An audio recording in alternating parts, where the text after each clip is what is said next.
কোন পার্টির হয়ে দিল? এদিকে জনতা পার্টি। আচ্ছা,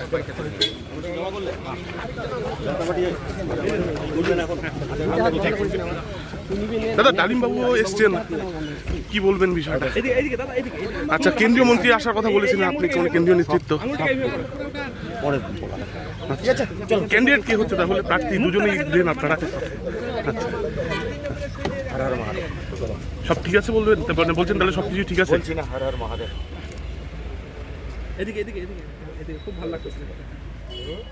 আমি ভারতীয় জনতা পার্টির মনোনীত প্রার্থী ময়নাগুড়ি 16 বিধানসভা আজকে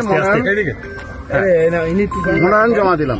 দাদা একটু আগে আরেকজনও দাবি করলো বেরিয়ে এসে বিজেপির হয়ে জমা করেছেন একটু আগে। সে কে কি জমা করছে ওইটার উত্তর আমি দিতে পারবো না। আপনি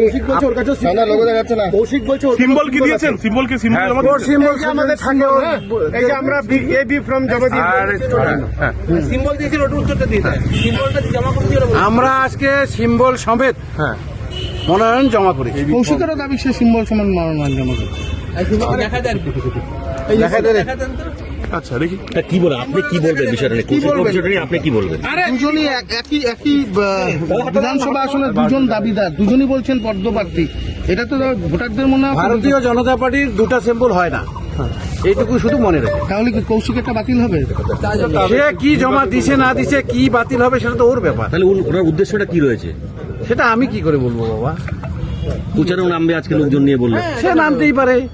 একই দলের দুইজন এরকম প্রার্থী বলছেন ময়নাগুড়িতে একই দলের একজনই প্রার্থী হয়।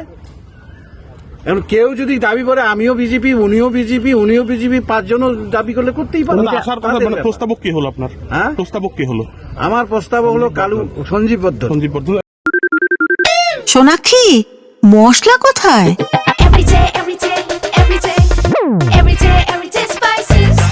এভরিডে মশলা, দেশের স্বাদ।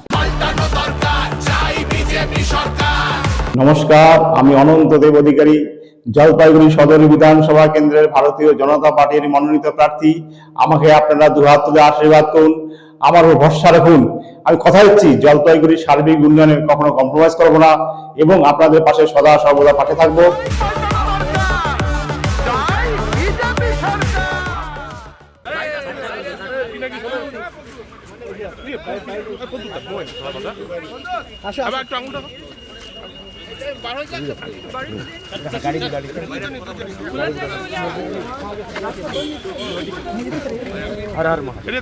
কোন পার্টির হয়ে দিল?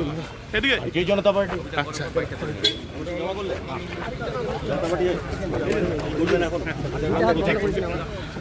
দাদা ডালিম বাবু এসছেন, কি বলবেন বিষয়টা? আচ্ছা, কেন্দ্রীয় মন্ত্রী আসার কথা বলেছিলেন আপনি, কোন কেন্দ্রীয় নেতৃত্ব?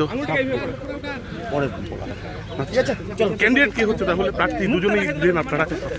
আচ্ছা, সব ঠিক আছে বলবেন? বলছেন তাহলে সবকিছু ঠিক আছে?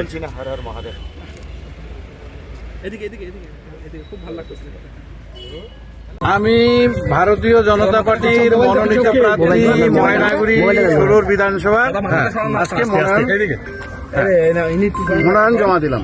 দাদা একটু আগে আরেকজনও দাবি করলো বেরিয়ে এসে বিজেপির হয়ে জমা করেছেন একটু আগে। সে কে কি জমা করছে ওইটার উত্তর আমি দিতে পারবো না।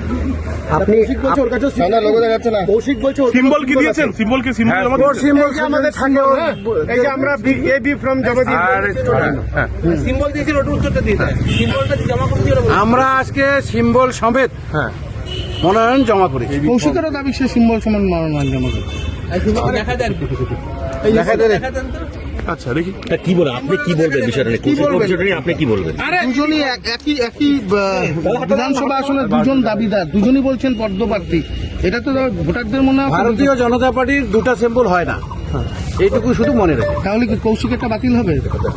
সে কি জমা দিছে না দিছে, কি বাতিল হবে সেটা তো ওর ব্যাপার। তাহলে ওনার উদ্দেশ্যটা কি রয়েছে সেটা আমি কি করে বলবো বাবা? প্রচারেও নামবে আজকে লোকজন নিয়ে বললেন। সে নামতেই পারে। একই দলের দুইজন এরকম প্রার্থী বলছেন ময়নাগুড়িতে একই দলের একজনই প্রার্থী হয়। এখন কেউ যদি দাবি করে আমিও বিজেপি উনিও বিজেপি 5 জনও দাবি করলে করতেই পারে। দাদা, আসার কথা মানে প্রস্তাবক কি হলো আপনার? হ্যাঁ? প্রস্তাবক কি হলো? আমার প্রস্তাব হলো কালু সঞ্জীব বদ্ধ। সঞ্জীব বর্ধন